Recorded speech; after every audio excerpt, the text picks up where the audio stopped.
All right, now to an update on one of our biggest stories heading into the new year. The Department of Health and Human Services is cutting off all federal child care payments to Minnesota.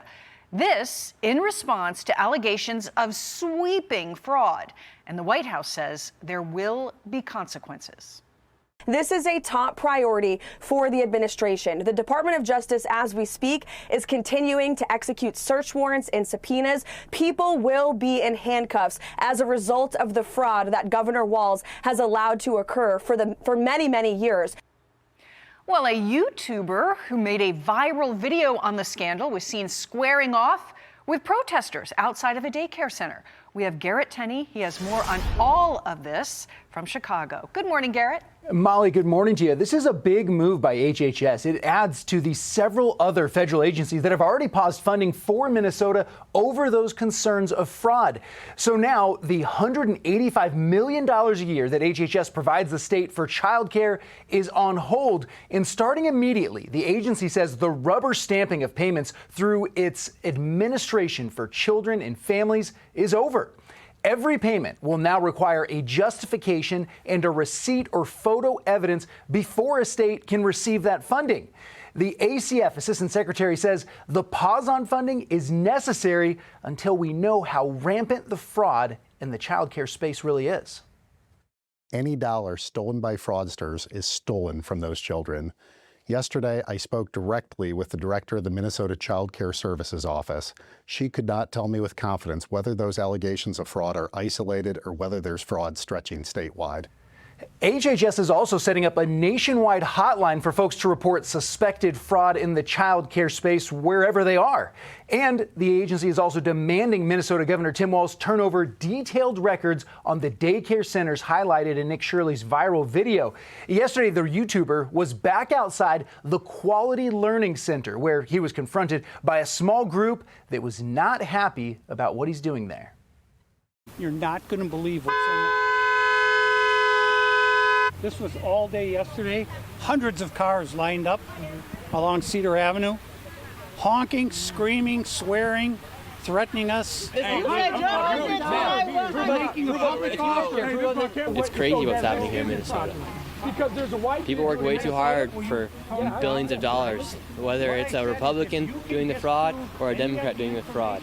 Fraud is fraud, so we should hold each and every single person accountable for it. And you'll remember the sign of the Quality Learning Center that had misspelled learning a few days ago? Well, that sign is now fixed.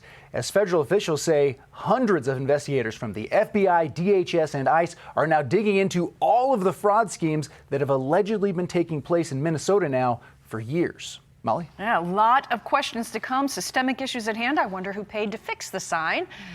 Garrett, thank you very much. Garrett Tenney, we appreciate it. Mike? Molly, let's bring in Hugh Hewitt, Fox News contributor. Hugh, good morning.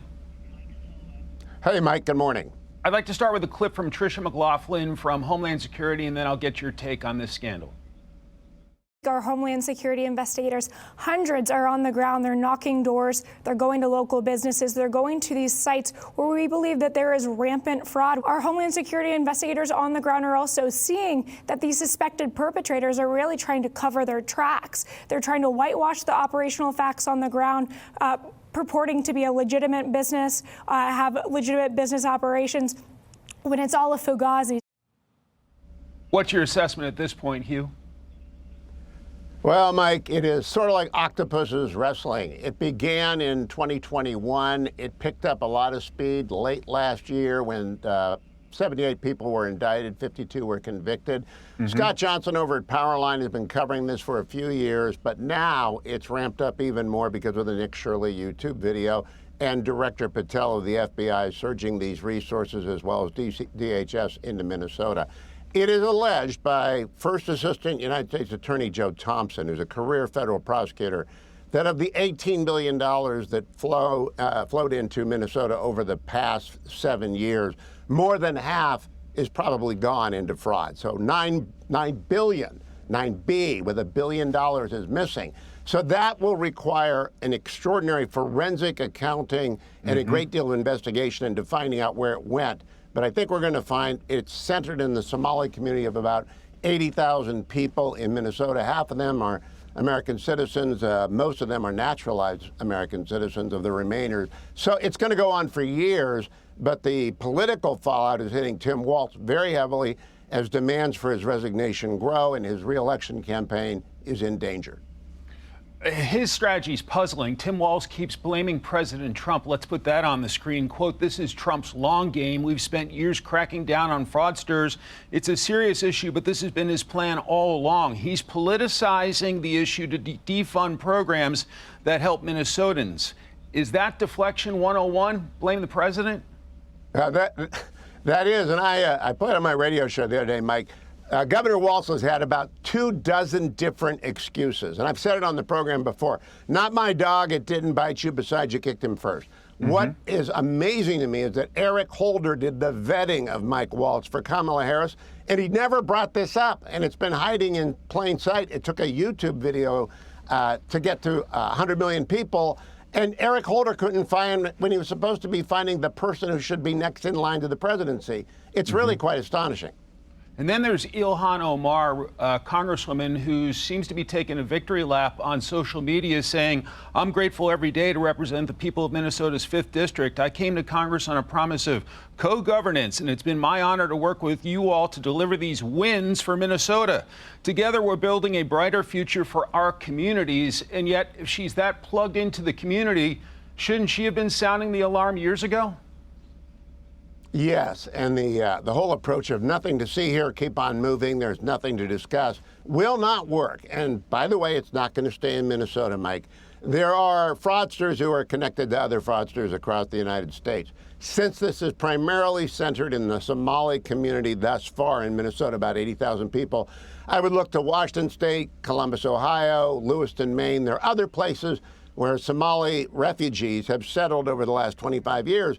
And if you've got fraud in one community, expect it to travel. And I expect that the FBI, very, very, very experienced in tracing fraud via wire fraud and mail fraud, will be following every tentacle of the octopus parade that I've been talking about. But it is really mind-boggling, and I would recommend, people want to read in detail, the Powerline bloggers who received the Time Magazine Award for Blog of the Year some decades ago, they're on the case. They're digging deep into it, as is City Journal, as is Fox.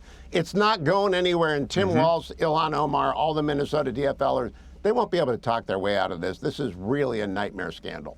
And I can guarantee you we will stay on the case. Hugh Hewitt, great to see you. Thanks so much. Hey everyone, I'm Emily Campagno. Catch me and my co-hosts Harris Faulkner and Kaylee McEnany on Outnumbered every weekday at 12 p.m. Eastern, or set your DVR. Also, don't forget to subscribe to the Fox News YouTube page for daily highlights.